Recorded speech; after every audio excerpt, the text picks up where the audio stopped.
வாழ்க்கையில் சில நேரங்களில் என் வாழ்க்கை இவ்வளவுதானா என்று நினைக்க வைக்கும் சம்பவங்கள் நடக்கும். அப்படிப்பட்ட ஒரு கதைதான் இது. மகாத்மாவும் அவருடைய சீடரும் ஒரு ஆற்றங்கரையில் அமைதியாக நடந்து கொண்டிருந்தார்கள். அப்பொழுது பாலத்தின் மேல் ஒருவர் அழுதபடியே நின்று கொண்டிருந்ததை அவர்கள் கவனித்தன. அவன் முகத்தில் பயம், வலி, மரண எண்ணம். அவன் தற்கொலை செய்யப் போகிறான் என்று உணர்ந்த மகாத்மா உடனே அவனை தடுத்து நிறுத்தி, மகனே, உன் உயிர் இவ்வளவு மலிவானதா? என்ன நடந்தது எனக் கேட்டார். சாமி, நான் ஒரு ஏழை விவசாயி. 4 நாளில் என் மகளுக்கு திருமணம்.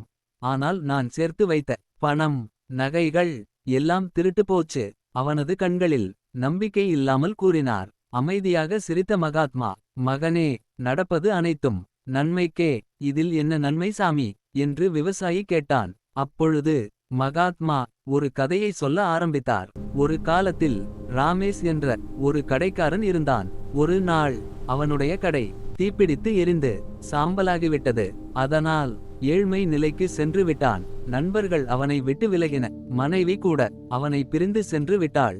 உடைந்த மனதுடன் அவன் ஒரு ஞானியை சந்தித்தான். அந்த ஞானி, இந்த துன்பம் உனக்கு ஒரு பெரிய நன்மை செய்திருக்கிறது. யார் உன் வாழ்க்கையில் உண்மையானவர்கள் என்பதை இது உனக்கு காட்டியிருக்கிறது. இந்த வார்த்தைகள் ராமேஷ் வாழ்க்கையை மாற்றியது.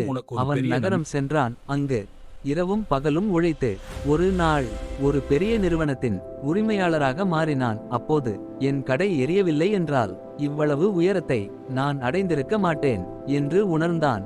இக்கதையை கேட்டும் விவசாயி கேட்டான், சாமி, என் பணம் திருடு போனதில் என்ன நன்மை? அப்பொழுது மகாத்மா தன் பிச்சை பாத்திரத்திலிருந்து ஒரு விலைமதிப்பற்ற வைரத்தை எடுத்து அவனிடம் கொடுத்தார். அந்த நொடியில் விவசாயியின் கண்கள் திறக்கிறது. திருட்டு நடக்கவில்லை என்றால் நான் இங்கே வந்திருக்க மாட்டேன். மகாத்மாவை சந்தித்திருக்க மாட்டேன். அந்த வைரத்தை விற்று மகளின் திருமணத்தை மிகச் சிறப்பாக நடத்தினான். வாழ்க்கையில் நடக்கும் ஒவ்வொரு துன்பமும் நம்மை உடைக்க அல்ல, உயர்த்தத்தான். இயற்கையின் ரகசியங்களை நாம் புரிந்து கொள்ள முடியாது. ஆனால் தூய மனம் கொண்டவர்களுக்கு நடப்பதெல்லாம் ஒரு நாள் நன்மையாகவே மாறும். இந்த கதை உங்களுக்கு பிடித்திருந்தால் லைக், ஷேர், சப்ஸ்கிரைப் செய்ய மறக்காதீர்கள். மேலும் அர்த்தமுள்ள கதைகளுக்காக எங்கள் சேனலுடன் இணைந்திருங்கள்.